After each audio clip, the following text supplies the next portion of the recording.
జోగి రమేష్కి music start అయిందండి. అతను మంత్రిగా ఉన్నప్పుడే జోకర్ రమేష్ అని ముద్దుగా పిలిచేవాళ్ళం మేము. అలాగే గోర్ఖా రమేష్ అని కూడా పిలిచేవాళ్ళం. ఎందుకంటే ఇతను మొఖం చూస్తే గోర్ఖాలా ఉన్నాడని రఘురామరాజు గారు అతనికి ఆ పేరు పెట్టారు. ఆ పేరు చాలా పెద్ద సార్థకత సాధించింది. ఇప్పుడు ఏమెరగని నంగనాచిలాగా పత్తిలాగా వచ్చి వీడు పనికిమాల కబుర్లు చెప్తున్నాడండి. అసలు వీడి చరిత్ర ఏంటనేది ఒక్కసారి నేను మీకు చూపిస్తాను రండి. ముందు మనోడు ఏం మాట్లాడుతున్నాడు ఇప్పుడు ఆ బాధలో, ఆక్రోశంలో, ఆవేదనలో. కబ్జా చేసేది ఈడు, ప్రజాధనాన్ని దోచుకునేది ఈడు. ఈయన్ని బొక్కలో దొత్తా ఉంటే ఇప్పుడు వీడికి బీసీ కులాలు గుర్తొచ్చేసాయి, గౌడ కులం ఇప్పుడు గుర్తొచ్చింది. మరి వీడు మంత్రిగా ఉన్నప్పుడు ఎంతమంది గౌడ కులస్తులకు మేలు చేశాడో, ఎంతమంది బీసీ కులస్తులకు మేలు చేశాడో నాకైతే తెలియదు. కానీ వీడి మీద దాడి జరిగితే బీసీ కులాల మీద జరిగిన దాడి ఏంటండి. అయితే వీడి ఆస్తి ఇప్పుడు మొత్తం గౌడ కులస్తులందరికీ పంచేస్తాడేమో. వీడు అక్రమంగా సంపాదించిన ఆస్తి తీసుకుని మీరు అరెస్ట్ చేయాలా, జైల్లో పెట్టాలన్న ఇటువంటి వంకర బుద్ధిని మార్చుకోండి. ఇది ప్రజాస్వామ్యవాదులారా. ఇది మనోడు ఆస్తులు కబ్జా చేస్తాడట, అరెస్ట్ చేస్తే అది వంకర బుద్ధట. ఆ పద్ధతి మార్చుకోలేడు, అరెస్ట్ చేయకూడదట. సార్ని ఎన్ని చేసినా, ఎన్ని అక్రమాలు చేసినా, అన్యాయాలు చేసినా శబాషురా జోకర్ అని చెప్పి పొగడాలటండి. గుర్తించండి, నేను గానా నా కుటుంబం గానా అగ్రిగోల్డ్ ఆస్తులో గాని ఏదైనా తప్పు చేసుంటే విజయవాడ నడిబొడ్డులో ప్రజల సాక్షిగా అవసరమైతే ఊరేసుకుంటాం. తప్పు చేసుంటే ఊరేసుకుంటాం. ఈయన తప్పు చేసాడో లేదా అనడానికి ఆధారాలు ఉన్నాయండి. మనం లోపలికి వెళ్ళిపోయి పేపర్లో దస్తావేజులు ఏం తిరిగి ఎక్కర్లే. ఇటు చేసిన పనులే మనకు అనుమానానికి ఊతమిస్తాయి. అవి ఏంటనేది నేను చెప్తాను. అయితే తప్పు చేస్తే ఉరిదీయండి అన్నాడు. నువ్వు నిజంగా తప్పు చేయలేదనుకో జోకరు, ఎందుకు భయపడుతున్నావు? నీ దగ్గర ఉన్న ఆధారాలు పట్టుకెళ్ళి కోర్టు చూపించు. కోర్టే అరేరే జోకర్ బాబు చాలా మంచోడు, గోర్ఖా బాబు చాలా మంచోడు అని వదిలేస్తుంది కదా నిన్ను, మీ అబ్బాయిని. ఎందుకు రోడ్డు ఎక్కి కులాలను ఎందుకు రెచ్చగొడుతుందో చెప్పరా నాకు. ఒకసారి మీరు వినండి ఎలా రెచ్చగొట్టాడు చూద్దాం. అంతేగాని ఇట్లా మమ్మల్ని బలహీన వర్గాలను వేధించడం న్యాయమా, ధర్మమా? చంద్రబాబు నాయుడు గారు ఈడు ఒక మంత్రిగా పనిచేశాడు, క్యాబినెట్ మంత్రిగా. అయినా ఇంకా బలహీన వర్గాలేనట, అయినా బలహీనుడేనట ఇతను. వెంటనే కులానికి ఆపాదించేస్తారండి. వీళ్ళు జబ్బు పెట్టినా తెలియదు కానీ వైసీపీ వాళ్ళు జబ్బే అది. నిన్న మొన్న 2-3 రోజుల క్రితం అంబేద్కర్ గారి విగ్రహం దగ్గర ఎంత తాటికైనంత అక్షరాలు జగన్ రెడ్డి పేరు పెట్టుకున్నాడని ఎవరికో కోపం వచ్చింది. నీ పేరు మా అంబేద్కర్ దగ్గర ఎందుకురా బాబు, నువ్వు దళిత ద్రోహం తీసిపారెత్తే. అది అంబేద్కర్ మీద జరిగిన దాడట, రాజ్యాంగం మీద జరిగిన దాడట, దళితుల మీద తెలుగుదేశం ప్రభుత్వం చేసిన దాడి. ఒరే సిగ్గేది ఎట్రా మీకు? అలా కడుపుకు అన్నం తిన్నారా, గడ్డి తిన్నారా? మీ అమ్మ బాబు ఎలా పెంచారా బాబు మిమ్మల్ని? అసలు మీరేమో అదో పనులు చేస్తారు, సన్నాసి పనులు చేస్తారు, డాకో పనులు అన్నీ చేస్తారు. మిమ్మల్ని ఎవడైనా ఏమనంటే అన్ని కులాన్ని తీసుకొస్తారా? బలహీన వర్గాల సమస్యగా మార్చేద్దామని జోకర్ రమేష్ చాలా గట్టిగా ట్రై చేస్తున్నాడండి. మీకు న్యాయమేనా చంద్రబాబు నాయుడు గారు? దయచేసి మరొకసారి మీరు పాయింట్ నోట్ చేయండి. చంద్రబాబు నాయుడు గారు అట. Point note this point your honour. ఆలోచన చేసుకొని మీడియా మిత్రుల ద్వారా ప్రజలందరికీ కూడా, 50 మంది ప్రజలందరికీ కూడా ఇది జోగి రమేష్ మీద కుమారుడి మీద జరిగిన దాడి కాదు. ఇది యావత్ బలహీన వర్గాల మీద, గౌడ కులం మీద, గౌడ కులస్తుల మీద జరిగిన దాడి ఇదని చెప్పేసి మీ ద్వారా తెలియజేస్తా ఉన్నా. కులాల మధ్యలో విద్వేషాలు రేపటం. ఇప్పుడు ఈడు అదో పని చేశాడు, సిఐడి వాళ్ళు కేసు పెట్టారు, ఎంక్వైరీ చేశారు. ఎస్ ఈడు దొంగ అని తెలిస్తే అరెస్ట్ చేస్తారు. దానికి ఎందుకండి బలహీన వర్గాలు, గౌడ కులస్తులు వాళ్ళందరూ ఎందుకు వచ్చారు? వాళ్ళందరూ దొంగతనం చేశారు వీడికిలాగా.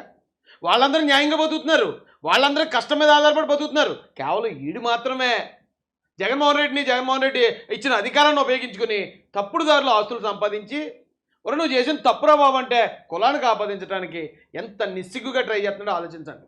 ఇతను ఒకటే కాదండి, మొత్తం ఆ వైసీపీ ఫ్యామిలీ మొత్తం ఇంతే. ఇగో వైఎస్ఆర్ అఫీషియల్లో పెట్టారండి.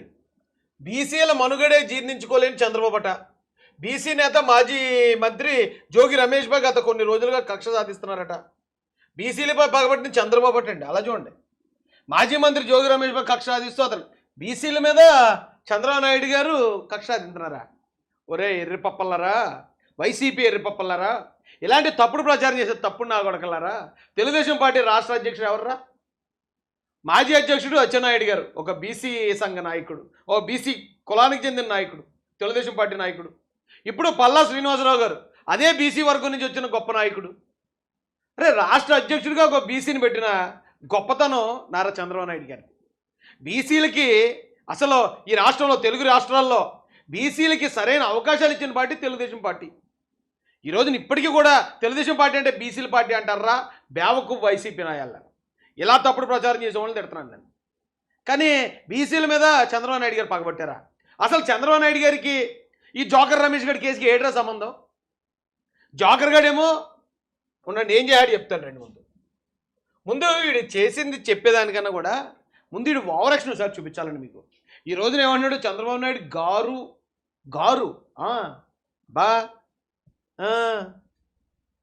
అంతకుముందు ఏమని కూడా చూద్దామండి. ఈ పవన్ కళ్యాణ్ గారి గురించి అండి. ఇప్పుడు ఈ రోజున నేను వెనకబడిన బలహీన వర్గానికి చెందినోడిని, నేను గౌడ కులానికి చెందినోడిని, నేను బలహీనున్నాను వాగుతున్న ఇదే జోకర్ గాడు మరి గతంలో అధికారంలో ఉన్నప్పుడు మరి ఎందుకు అలా పెట్టలేకపోయావు? అప్పుడు మనం ఎంతలో ఉండాలో అంతలో ఉండాలి కదా. అప్పుడు ఇటు మాటలు ఏం మాటలు మాట్లాడాడు చూడండి. ఇంకొకడు ఉన్నాడు పిచ్చి కుక్క ఎవడాడు? పవన్ కళ్యాణ్ అనేవాడు పిచ్చి కుక్క. ఏమయ్యా పవన్ కళ్యాణ్, పెళ్ళాలని మార్చడం కాదు, నువ్వు పెళ్ళాలని మార్చడం కాదు. ఎన్ని పార్టీలను మార్చావురా బాబు నువ్వు? ఎన్ని పార్టీలు మార్చావు? BSP, BJP, TDP, CPI, CPM పెళ్ళాలను మారుస్తావు, పార్టీలు మారుస్తావు. మార్చడం అనేది ఈ పవన్ కళ్యాణ్కి వెన్నతో పెట్టిన విద్య అంటే ఈయన చూస్తే ఎవరికైనా జాలి కలుగుతుందండి? ఇప్పుడు వీడు బలహీన వర్గానికి చెందినోడా? ఏమంటే ఆ బలహీన వర్గానికి చెందిన వాళ్ళు అందరూ ఇలా మాట్లాడారా? జగన్మోహన్ రెడ్డి అండ చూసుకుని చంద్రబాబు నాయుడు గారు అరెస్ట్ అయితే దేశ విదేశాల్లో ఉన్న ప్రజలందరూ రోడ్ల మీదకి వచ్చి తమ నిరసన తెలియజేశారండి. ఆ రోజున ఎంతోమంది కన్నీళ్ళు పెట్టుకున్నారు. అరే అంత గొప్ప ఆయన్ని ఇంత ఘోరంగా అరెస్ట్ చేశారు తప్పుడు కేసుల్లో. ఈ తప్పుడు ఎదవలకు మనం అధికారం ఇవ్వడమే తప్పైంది. అంత గొప్ప వ్యక్తిని, తెలుగు జాతి గర్వపడే వ్యక్తిని కూడా అరెస్ట్ చేశారని చెప్పి దేశ విదేశాల్లో ఉన్న తెలుగోడు ప్రతి ఒక్కడో కన్నీరు గారిస్తుంటే ఈ జోకర్ గడ అప్పుడు మీడియా ముందుకు వచ్చి ఏం మాట్లాడాడు తెలుసా? కనీసం కన్సర్న్ లేకుండా, అరే పెద్ద ఆయన్ని అరెస్ట్ చేసామనే ఆ పశ్చాత్తాపం కూడా లేకుండా వీడి వాగుడు ఒక్కసారి వినండి. ఈ రోజున ఇప్పుడు వచ్చేసి చంద్రబాబు నాయుడు గారు అంటే ఎవడరా కరిగిపోయేది? దొంగ పనులన్నీ చేసే దొంగ యాదవే నువ్వు. నోటికి ఏదొస్తే అది వాగిన యాదవే. ఈరోజు నీ కోసం బీసీ కులాలు, గౌడు కులస్తులు అందరూ నీ కోసం రోడ్ల మీదకి వచ్చి వాళ్ళు అరెస్ట్ అయిపోయి వాళ్ళ కేసులు వేయించుకోవాలా? నువ్వేం చేసావు వాళ్ళ కోసం? వీళ్ళు భవిష్యత్తుకు గ్యారంటీ లేని ఈ అనామకులు, ఈ సచ్చు సన్నాసులు మీ భవిష్యత్తుకే గ్యారంటీ లేదు. 43 రోజులు చంద్రబాబు నాయుడు బొక్కలో ఉంటే కనీసం మీకు మద్దతు తెలపడానికి ఎవడో కూడా రా. 70 సంవత్సరాలు పైబడిన పెద్ద అయినా 14.5 సంవత్సరాలు ముఖ్యమంత్రి చేసిన వ్యక్తి, 40 సంవత్సరాల సుదీర్ఘ రాజకీయ అనుభవం కలిగిన వ్యక్తి, ఒక పార్టీకి రాష్ట్రంలోనే దేశంలోనే 3వ 4వ స్థానంలో ఉండే 3 or 4 స్థానాల్లో ఉండే అతిపెద్ద పార్టీకి నాయకుడిగా ఉన్న నారా చంద్రబాబు నాయుడు గారిని 45 రోజులు బొక్కలో ఉంటే అంట. మరి వీడి కొడుకు ఇప్పుడు బొక్కలోకి వెళ్తే ఎవడు బాధపడిపోతాడండి? లేదా రేపు పొద్దున్న ఈడి బొక్కలోకి వెళ్తే ఎవడు పట్టించుకుంటాడండి? అంత పెద్ద ఆయన్నే నోటుకొచ్చినట్టు బాగొచ్చాడు. వీడు అందితే చుట్టూ అందపోతే కాళ్ళు ఎదవకే, అందితే జుట్టు పట్టేసుకుంటాడు, అందలేదు అంటే కాళ్ళు గుర్తొచ్చేస్తాయి. ఇలాంటి చవట సన్నాసి దద్దమ్మలందరూ ఆ వైసీపీ పార్టీలో మంత్రి పదవులు ఇచ్చాడు జగన్ రెడ్డి వాళ్ళందరికీ. నేను వాళ్ళ ఈరోజు నా పార్టీ అధికారంలో ఉందని నేను మాట్లాడలేదండి. ఆ పార్టీ అధికారంలో ఉన్నప్పుడు 151 సీట్లు ఉన్నప్పుడు నా మీద 30 కేసులు, 2 హత్యా ప్రయత్నాలు, రౌడీ షీటు, 22 రోజులు జైలు. ఆ టైంలో కూడా ఇలాగ మాట్లాడాను నేను. అప్పుడు కూడా ఈయన జోకర్ అని పిలిచాను, అప్పుడు కూడా ఈయన గోర్ఖా అని పిలిచాను. అంత ఎదవన్నారు ఎదవలేళ్ళు. ఆ రోజున అందరూ బాధపడతా ఉంటే చంద్రబాబు నాయుడు బొక్కలో ఉంటే అంట. మరి ఈ బొక్కగాని బొక్కలో దొత్తే ఏడు తప్పు? ఇటు చేసిన ఎదవ పని ఏడు కూడా చూపిస్తానండి నేను. ఈయనే ఊరికే తెలుగుదేశం కూటమి ప్రభుత్వంలో ఎవరిని ఊరికే కక్ష సాధింపులకు అరెస్ట్ చేసే ప్రసక్తే లేదు. ఆధారం లేకుండా ఎవరిని టచ్ చేసే పనే లేదు. ఎందుకంటే జగన్ రెడ్డి చేసిన అన్యాయాలన్నీ చూసి వచ్చిన వాళ్ళు ఆధారాలు లేకుండా అరెస్ట్ చేసి బ్యాడ్ నేమ్ తెచ్చుకోవడానికి ఎవరు సిద్ధంగా లేరు. ఇక్కడ ఆధారం లేడు కూడా చూపిస్తాను. ఎందుకు రాలా? మీరు పెత్తందారులు. మీ పార్టీ పెత్తందారుల పార్టీ కాబట్టి పెత్తందారు అన్నిటికీ మించి వీడు దిద్దుకోలేని పాపం అంటూ చేశాడంటే అది ఇదేనండి. ఈ జోకర్ గాడి గురించి ఏ రోజు నారా చంద్రబాబు నాయుడు గారు మాట్లాడింది లేదు. నారా లోకేష్ గారు ఈ బఫున్ గాడిని ఎప్పుడూ విమర్శించింది కూడా లేదు. ఒకవేళ తెలుగుదేశం పార్టీలో మాలాంటి వాళ్ళు మేము జగన్ మీద మాట్లాడడం, వైసీపీ మీద మాట్లాడడం, వైసీపీలో ఉన్న వాళ్ళు మమ్మల్ని తిట్టారు, మా భార్య పిల్లల్ని, ఇవన్నీ జరుగుతూనే ఉండేవి. కానీ ఏ పాపం పుణ్యం తెలియని నారా చంద్రబాబు నాయుడు గారి మీదకి దాదాపుగా ఒక 20 కార్లు 30 కార్లు వేసుకుని జనాలు వేసుకుని వైఎస్ఆర్సీపీ జెండాలు వేసుకుని ఈయన కొడుకు ఇంటి మీదకి వెళ్ళాడండి. అసలు ఈయన వదలకూడదు, ఈ కేసులో ఈయన వదలకూడదు. అసలు అంత చరిష్మా కలిగిన, అంత చరిత్ర కలిగిన నాయకుడి మీద, తెలుగు జాతి గర్వపడే నాయకుడి మీదకి ఇంటి మీదకి ఎలాగెళ్తాడండి? ఈ జోకర్ గడ్డీడు, అనాకాని గడ్డీడు, ఈ నెత్తిమే పావులో పెడితే ఎవడో 10 పైసలు కొండండి. వీడు వెళ్ళిపోయి చంద్రబాబు నాయుడు గారి ఇంటి మీదకి వెళ్ళిపోయి రా దమ్ముంటే చంద్రబాబు నాయుడు అని ఎలా సవాల్ విసురుతున్నాడు ఒకసారి చూడండి. చూడండి, ఆ కారులు చూడండి, ఆ జెండాలు చూడండి.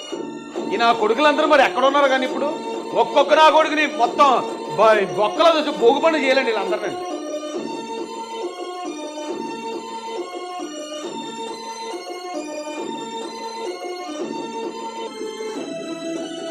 చంద్రబాబు నాయుడు గారు ఇంటికి వెళ్ళే గేట్ అండి, ఆ గేట్ వేసేసారు.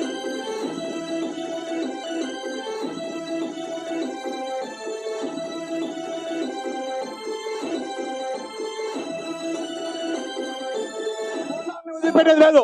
ఈ చంద్రబాబు నాయుడు రా దమ్ముంటే వీరికి బంద అలాగా లోపల కూర్చోండి కదా నారా చంద్రబాబు నాయుడు వీరికి బంద. ఈయన కొడుకు చేతిలో అధికారం ఉంటే ఇలా రెచ్చిపోతాడు వీడు. చంద్రబాబు నాయుడు గారి ఇంటి మీదకి వెళ్ళి ఆయన పిరుగు బందులో దాక్కున్నాడు అంటాడు ఈయన కొడుకుడు. ఈ రోజున మీడియా ముందుకు వచ్చి చంద్రబాబు గారు మా మీద ఇలాగ అన్యాయం చేస్తారా గారు, ఏమండి మేము ఇలాగా ఫలానా తక్కువ కులస్తులు అండి గారు. ఇటు చూసారు ఈ డబుల్ యాక్షన్. ఇలాంటి ఎదవ చవట దద్దమ్మలో ఇలాంటి వాళ్ళందరినీ ఎంకరేజ్ చేసే జగన్మోహన్ రెడ్డి ఈ రోజున ముడుచుకుని మూలన కూర్చొని ఉన్నాడు. ఇది వీళ్ళ చరిత్ర.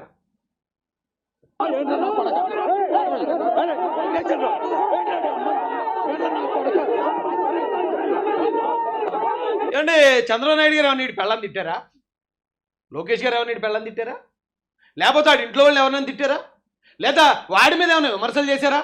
కనీసం వాళ్ళ నోటంట ఈ జోకర్ గడి పేరన్నా వచ్చిందా ఏ రోజన్నా? అలాంటి జోకర్ గడి అంటే వాళ్ళ మంచితనం ఓ పక్కన జగన్ రెడ్డి సైకోయిజం. వాళ్ళ దగ్గరికి చంద్రబాబు నాయుడు గారిని మీ ఇంటి మీద వెళ్ళిపోతే వెళ్ళిపోయా కమాన్ చంద్రబాబు నాయుడు గారు అది ఇది అనేసి అరిచెత్తే ఇటు పదవి ఇచ్చేసాడు. ఆ పదవి ఇవ్వడానికి, ఆ సైకోని ఆనందపరచడానికి ఈ పిల్ల సైకోగలు చేసిన చేష్టలు ఇవన్నీ. మంచితనాన్ని కూడా చేతగాంతనంగా తీసుకున్నారు ఈ నా కొడుకులు. వీళ్ళని సరిగా వాళ్ళు నిజంగా కక్షే సాధించాలనుకుంటే చంద్రబాబు నాయుడు గారి ఇంటి మీదకి వచ్చినందుకు ఆయన ఏమీ ఎవరికి చెప్పక్కర్లే వెళ్ళండిరా అని. ఆయన ఈ మమ్మల్ని ఏమి అనుకుంటుంటే చాలు తెలుగుదేశం కార్యకర్తలు మొత్తం ఊడి చేస్తారు వెళ్ళేటోళ్ళు అందరినీ ఊడిచి పారేస్తారు అంతేండి అవతలకి. ఆ కాలం ఏదైతే కాలం ఉందో కాళ్ళలో కలిపేస్తారు వీళ్ళందరినీ. ఇంకా ఆయన లేదు అలాంటివి వద్దు, కక్ష సాధింపులు వద్దు, మనం ప్రజలు మనకు అధికారం ఇచ్చింది అభివృద్ధి చేయడానికి, కాబట్టి వాళ్ళు అలా ఏడ్చారు కాబట్టే కదా వాళ్ళని మూలన కూర్చోబెట్టారు. మీరు అందరూ అలా చేయకండి బాబు అని అక్కడే తెలుగుదేశం కార్యకర్తలు నొక్కేస్తున్నారు. లేకపోతే ఎంత ధైర్యం ఉండాలండి? మాజీ ముఖ్యమంత్రి ఇంటి మీదకి వెళ్ళిపోతాడా? ఈడు అంత పోటుగాడా? వీడికైనా అంత కొమ్ములు వచ్చాయా? అనాకాని గడీడు. ఈడు అంత ఓవర్ యాక్షన్ చేసి అంత విచ్చలవిడిగా రెచ్చిపోయాడు. ఆ రోజున రెచ్చిపోయిన ఎదవా పోను నిజాయితీ కొనడా? లేదు నేను అలా రెచ్చిపోయాను, నేను నిజాయితీగా లేకపోతే రేపు ఒకవేళ టీడీపీ వస్తే నా పని అయిపోతున్నా బాబు అనే ఆ భయం ఏమన్నా ఉంది ఆడికి? వీళ్ళు ఎలా ఉన్నారంటే అండి, ఒక రకంగా చెప్పాలంటే ఐపాక్ టీము మొత్తం వీళ్ళందరినీ ముంచేసింది అంటాను నేను. ఎందుకంటే గెలిచేస్తున్నాం, మనమే గెలిచేస్తున్నాం. Why not 175, why not 150, why not Kuppam, why not Mangalagiri, why not Pithapuram అని చెప్పి మొత్తం వీళ్ళందరినీ మబ్బుల్లో ముంచేసి మనం గెలిచేస్తున్నారా, చంద్రబాబు నాయుడు గారి ఇంటి మీద వెళ్ళిపోవచ్చు, లోకేష్ గారినైనా తిట్టచ్చు, ఎవరినైనా తిట్టచ్చు, మనమే గెలిచేస్తున్నాం అనుకున్నారు. ఎప్పుడైతే ప్రజల తీర్పు అంత భయంకరంగా ఉందో నా కొడుకులు పటాపంచలు అయిపోయారండి ఒక్కొక్కడని. ఈరోజు ఈ మీడియా ముందుకు వచ్చి అంటున్నాడు నేను కూటమి ప్రభుత్వం గెలిచాక ఇదే మొట్టమొదటిసారి మీడియా ముందుకు రావడం. దాగున్నాడు కూటమి ప్రభుత్వం వచ్చిన దగ్గర నుంచి దాగున్నాడు. ఎప్పుడు నా బొక్కలు బయటపడతాయా, ఎప్పుడు నేను ఆ ఇంటి మీదకి వెళ్ళి చేసిన సవాల్ని ఎప్పుడు బయటకు తీస్తారా, ఆ రెడ్ బుక్ ఎప్పుడు ఓపెన్ అవుద్దా, నేను బొక్కలకు ఎప్పుడు వెళ్ళిపోతానని భయంతో గజగజ వణుకుపోతూ మంచకేం దూరం దుప్పటి కప్పుకుని పడుకుంటున్నాడు. మరి ఇటు మాటలు ఎలా ఉన్నాయండి అప్పుడు అధికారం ఉన్నప్పుడు? ఇదా పద్ధతి. ఇలాంటి వాళ్ళు చూస్తూ ఊరుకోవాలా? అయితే ఇంటి మీదకి వెళ్ళిన కారణం ఇంకా నేను ముట్టుకోలేదు. ఇంటి మీదకి వెళ్ళి హత్యాప్రయత్నం, ఆల్మోస్ట్ హత్యాప్రయత్నం. వీటి చేతిలో అధికారం ఉంటే ఇలా పెట్టలేకపోతాడు వీడు. అధికారం పోతే మొత్తం ప్రెస్ మీట్ కూడా పెట్టకుండా మంచం కింద దూరేస్తాడు. చిచ్చి, ఇది ఓ బతికినారా జోగి? మళ్ళీ దీనికి కులాన్ని అడ్డు పెట్టుకుంటావా? ఆ కులంలో ఎంతోమంది గొప్పలు ఉన్నారు ఎదవా. నీ వల్ల ఆ కులానికి మొత్తానికి చెడ్డ పేరు తీసుకొస్తున్నావు. నువ్వు చేసిన పనికి మాలిన పనులకి ఆ కులానికి ఎందుకు చెడ్డ పేరు తీసుకొస్తావు? ఆ కులస్తులు ఏమి నీలా అడ్డదిడ్డంగా లేరు కదా. అధికారం చూసుకుని ఎదుట ప్రతిపక్ష నాయకులు ఇళ్ళ మీదకి దాడికి వెళ్ళిపోలేదు కదా. నోటుకు వచ్చినట్టు కుక్కలా వాగలేదు కదా. ఆ కులం ఎక్కడ, నువ్వెక్కడరా? ఇలాంటి వాడిని అసలు క్షమించకూడదండి. అసలు నాకు ఎంత బీపీ వస్తుందంటే వీళ్ళ యాసాలు చూసి, ఈ నా కొడుకులు ఇప్పుడు బయటకు వచ్చి ఆడుతున్న డ్రామాలు చూస్తూ ఉంటే మళ్ళీ కులాలుగా అంటగట్టేయటం. ఆ జగన్ రెడ్డికి అసలు